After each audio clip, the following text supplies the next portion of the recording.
सभी को मेरा राधे राधे।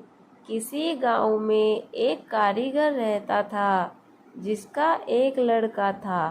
कारीगर अपनी छोटी सी झोपड़ी में टोकरी बनाता था जिन्हें वह 20-20 रुपए में बेचा करता था। अब कारीगर बूढ़ा हो चुका था। उसने सोचा कि मैं अपने बेटे को यह टोकरी बनाने का काम सिखाता हूँ। कारीगर ने अपने लड़के से कहा कि तुम भी टोकरी बनाना सीख लो। मैंने तुम्हारे दादाजी से सीखा है। ये हमारी पीढ़ियों से चला आ रहा काम है। अच्छा काम है। लड़का भी मान गया टोकरी बनाने का काम सीखने को।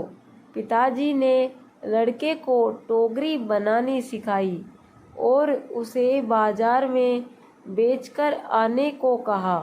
लड़का टोकरी को लेकर बाजार गया और बेचकर आया। लड़का घर आकर उदास हो गया। पिताजी ने पूछा कि उदास क्यों हो? लड़का बोला कि मेरी बनाई गई टोकरी केवल 10 रुपए में ही बिकी। पिताजी ने कहा, चलो कोई बात नहीं, आज तुम्हें और अच्छी टोकरी बनाना सिखाता हूँ। पिताजी ने और अच्छी टोकरी बनाना सिखाई और उसे बाजार में बेचने को कहा। लड़का टोकरी लेकर बाजार गया और अपनी बनाई टोकरी को 15 रुपए में बेचकर आया। लड़का अब भी उदास था। पिताजी ने फिर उदासी का कारण पूछा तो लड़के ने कहा कि टोकरी केवल 15 रुपए में ही बिकी। पिताजी ने कहा, कोई बात नहीं, धीरे धीरे तुम्हारी बनाई हुई टोकरी अच्छे दामों में बिकने लगेगी। तुम अच्छे से टोकरी बनाना सीखते रहो। पिताजी ने और अधिक अच्छी टोकरी सिखाई और टोकरी बनाकर बेचने को कहा। लड़का बाजार गया और उस दिन उसकी टोकरी 30 रुपए में बिक गई। लड़का बहुत खुश हुआ।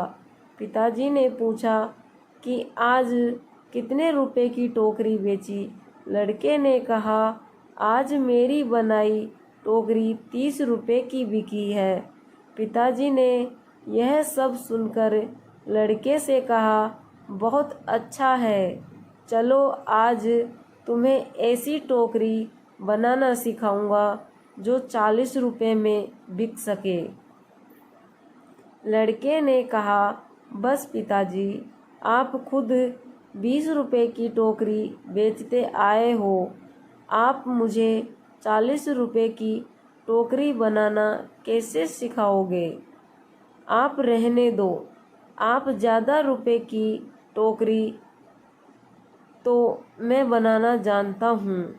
इतना सुनकर पिताजी ने कहा, ऐसा ही कुछ मैंने भी कहा था जब मेरे पिताजी खुद 15 रुपए की टोकरी बेचते थे और एक दिन मेरी टोकरी 20 रुपए में बिक गई। मेरे पिताजी ने मुझे 25 रुपए की टोकरी सिखाने को कहा था, तो मैंने भी सीखने के लिए मना कर दिया था और कहा था कि आप खुद 15 की बेचते आए हैं, आपसे ज़्यादा की तो बेचकर आया हूँ। और तब से जीवन भर 20 रुपए की ही टोकरी बेचता रहा, क्योंकि उससे ज़्यादा की टोकरी मैं सीख ही नहीं पाया। ये कहानी हमें सिखाती है कि हमें थोड़ा सा सीखने पर यह घमंड नहीं होना चाहिए कि अब मैं सब कुछ जानता हूँ, क्योंकि ऐसा हो सकता है कि हर कोई कुछ न कुछ आपसे अधिक जानता हो। हमें हमेशा कुछ न कुछ सीखते रहना चाहिए। कैसी लगी मेरी ये कहानी? यदि पसंद आई हो तो वीडियो को लाइक करें और चैनल को सब्सक्राइब करना ना भूलें। वीडियो को अंत तक देखने के लिए धन्यवाद। राधे राधे। जय श्री कृष्णा।